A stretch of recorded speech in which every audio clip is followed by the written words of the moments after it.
मऊ जनपद के घोसी विधानसभा क्षेत्र के उपचुनाव में भारतीय जनता पार्टी के लोकप्रिय प्रत्याशी आदरणीय दारा सिंह चौहान जी के समर्थन में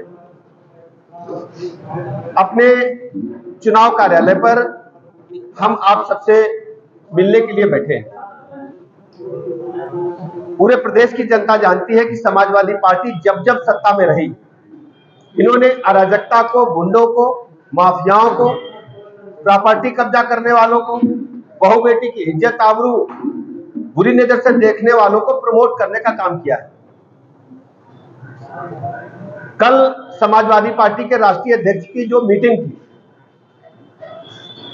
स्थानीय जनता का आशीर्वाद बिल्कुल भी उन्हें प्राप्त नहीं था। हमने अपनी आंखों से देखा। आप भी जाकर के बॉर्डर के जो लोग हैं उनसे पूछ सकते हैं।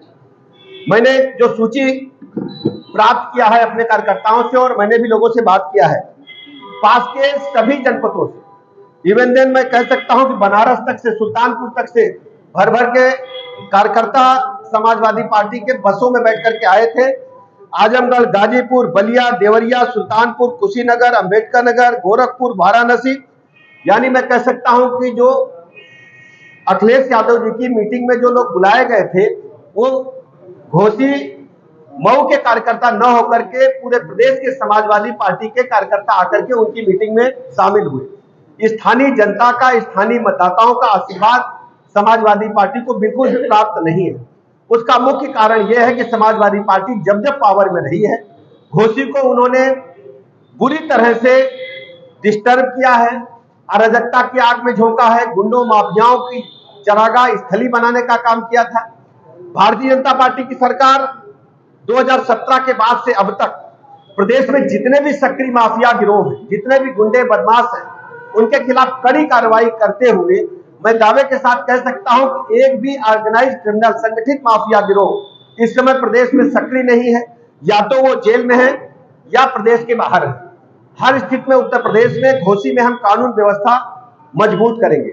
दूसरा सबसे बड़े बात था, समाजवादी पार्टी के राष्ट्रीय अध्यक्ष अखिलेश यादव जी ने अपने उद्बोधन में डेवलपमेंट के बारे में कोई चर्चा ही नहीं किया, जबकि भारतीय जनता पार्टी की सरकार में सैकड़ों ऐसे काम हुए हैं जिससे आम जनता को राहत मिली है। घोसी की जनता को राहत मिली है, पूर्वांचल की जनता को राहत मिली है, मऊ की जनता को राहत मिली है। कुछ कार्य हम आपको गिनाना चाहते हैं, जैसे इंदारा रेलवे स्टेशन का सुंदरीकरण भारतीय जनता पार्टी की सरकार में संभव हुआ माननीय मोदी जी के द्वारा। इंदारा दोहरीघाट अमान परिवर्तन, यानी जो रेल लाइन है उसका परिवर्तन हमारी सरकार में माननीय मोदी जी के द्वारा हुआ। ये जो गोरखपुर वाराणसी मार्ग है, इसका भी बनाने का काम हमारी सरकार के दौरान हुआ, जिससे मऊ की जनता को, घोसी की जनता को पूरा लाभ मिल रहा है। आवागमन लोगों का व्यवस्थित हुआ है। आ जाए मंत्री, जा जाए। दूसरा, आप जानते हैं कि जो Purvanchal express way, Purvanchal express से पहले यदि लोग लखनऊ या दिल्ली जाना चाहते थे तो सोचना भी मुश्किल था। आज हम कह सकते हैं पूर्वांचल एक्सप्रेस वे बनने के बाद घोसी की जनता को, मऊ की जनता को लखनऊ पहुंचने में 2.5 से 3 घंटा भी नहीं लगता है। एकदम फर्राटा भरते हुए चले जाते हैं। समाजवादी पार्टी के शासनकाल की सड़कों का बुरा हाल था। गांव-गांव शुद्ध पेयजल पहुंचाने के लिए जल जीवन मिशन के तहत हम लोग पानी की टंकी बना करके पेयजल सप्लाई लाइन पहुंचाने का काम कर रहे हैं। माननीय प्रधानमंत्री जी ने रक्षाबंधन के पर्व पर पूरे देश की और खासकर अपने इलाके की, उत्तर प्रदेश की जो हमारी बहनें हैं, उनको तोहफा देते हुए गैस सिलेंडर का दाम कम किया है। जो मध्यम वर्ग का हमारा गृहस्थ है उसको 200 रुपए की राहत मिली है, और जो उज्ज्वला गैस कनेक्शन धारक है उनको 400 रुपए की राहत देने का काम माननीय प्रधानमंत्री नरेंद्र मोदी जी ने किया है, आप सब जानते हैं। इसके अलावा जो महुआर में शहीद स्मारक है उसका सुंदरीकरण आप सब जानते हैं कि हमारी सरकार के दौरान हुआ। एक 100 बेड का नया हॉस्पिटल तड़ियाओं में बन रहा है, आप सब अच्छी तरह जानते हैं।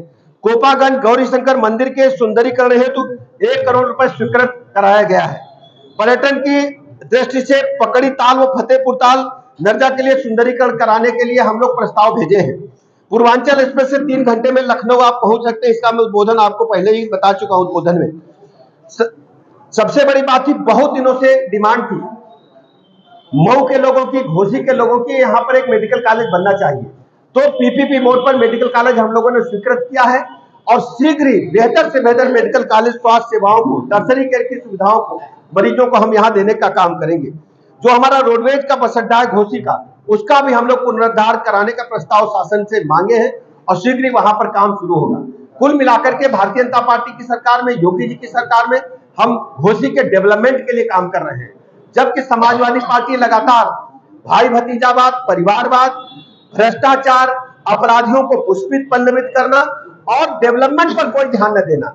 हम अच्छी तरह जानते हैं, आप अच्छी तरह जानते हैं कि घोसी की जनता पर जिस ढंग से अपराधियों ने कहर बनकर के समाजवादी पार्टी की सरकार में टूटे थे। आप देख रहे थे घोसी ब्लॉक के अंदर 3 हत्याएं हुई थी। एक अखिलेश पांडे जी की हत्या हुई थी, 2 हमारे जो एससी समाज के भाई थे उनकी हत्या हुई थी, और तो एक पंचर जोड़ने वाले भाई की हमारी हत्या हुई थी जो मुस्लिम समाज के थे। तो मैं कह सकता हूं कि समाजवादी पार्टी अपने कुकृत्यों को छिपा नहीं पाएगी। घोसी की जनता इनको मुंहतोड़ जवाब देगी। सभी जाति, धर्म, संप्रदाय का वोट भारतीय जनता पार्टी को मिल रहा है। भारतीय जनता पार्टी प्रचंड बहुमत से घोसी में इस बार विजय पताका फहराएगी और समाजवादी पार्टी को उसको कुकृत्यों की सजा अवश्य मिलेगी।